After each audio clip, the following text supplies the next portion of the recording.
Welcome to Creature Creator, the show where I help you recreate your favorite stories and characters at your gaming tables. On today's episode, we are going to have some fun with the enigmatic Sam from Michael Dougherty's Trick or Treat, released back in 2007. Sam is one of the more peculiar creatures I've ever had the pleasure of taking a look at here on this show. With his cute widow 40 pajamas and precious burlap sack, one cannot help to get into the spirit of Halloween with this little girl. Oh gods! Is that what he looks like? Oh, that is unsettling! Cue the title card. I need to go get our pumpkin out and get some candy. And oh god, do you think it likes Frankenberry? Hello there. I'm Flintworth, and honestly, it's not too often you actually get to celebrate a holiday in your game's campaign. Oftentimes because your players are too busy, understandably, stopping some nut job with a magical what's-it from opening a portal to who knows where. Or, more likely, because time in game passes slower than a sloth stuck in the mud. Like my games, where my players have been stuck in April for the last year and a half. Mostly because of me. Sorry, guys. No matter the cause though, it is still a shame that we are losing out on the many fun holiday games we could be running for our players.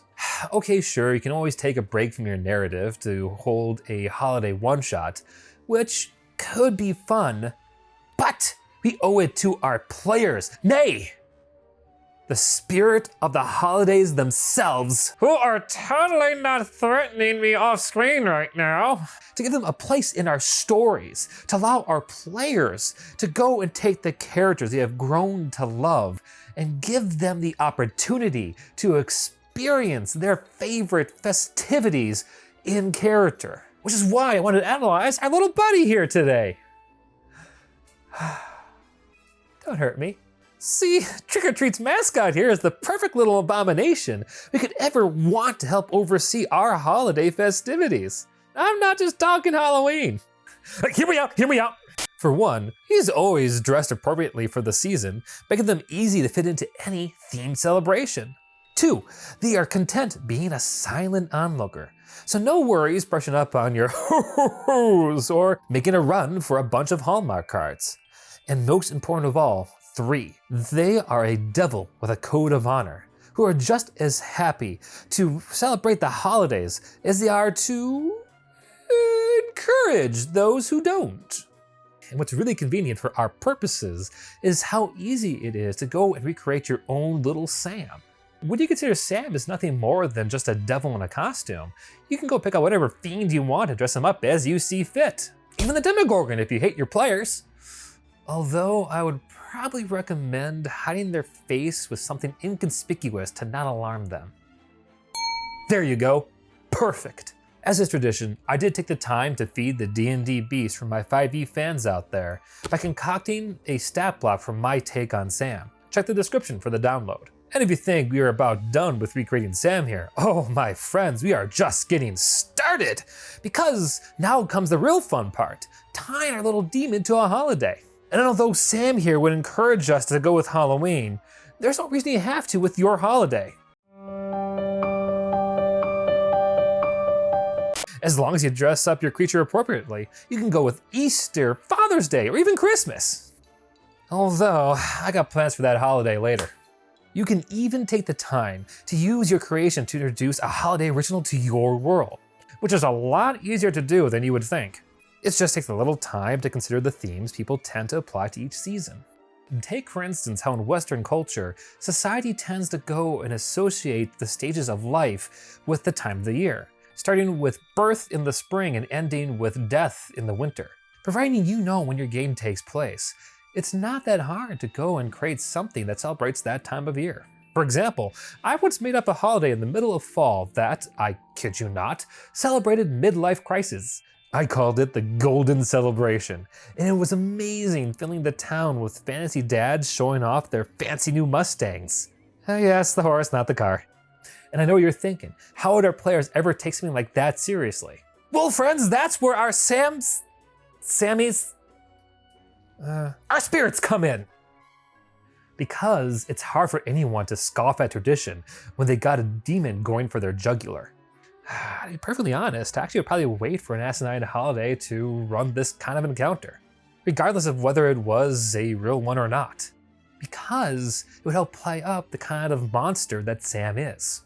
He's not there to simply be a mascot, right? Hell no! He's there to be a cautionary tale, a punisher. And what better way to demonstrate that by throwing him at some schmucks who dare to not take tradition seriously.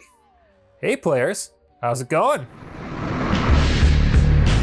Sure, this may be a little harsh to do, but your stories would be made all the more memorable for it, seeing as your players will get front row seats to the wrath of your holiday fiend.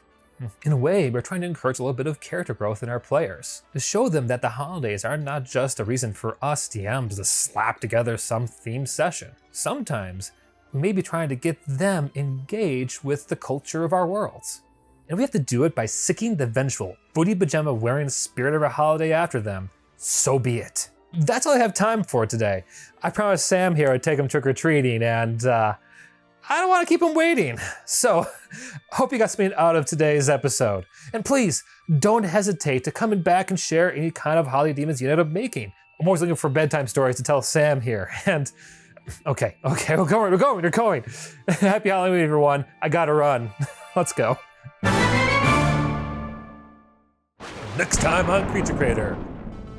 With Thanksgiving right around the corner next month, I thought it'd be fun to dedicate November to the foodies of the monster world, starting with the Krites from the comedy horror franchise, Critters. These little hungry aliens may be tiny, but together, they are certainly mighty. And I'm sure our players will have their hands full trying to put an end to their feeding frenzy. Hi there, thank you so much for watching today. It means the world to me to see you all come back here with every passing release.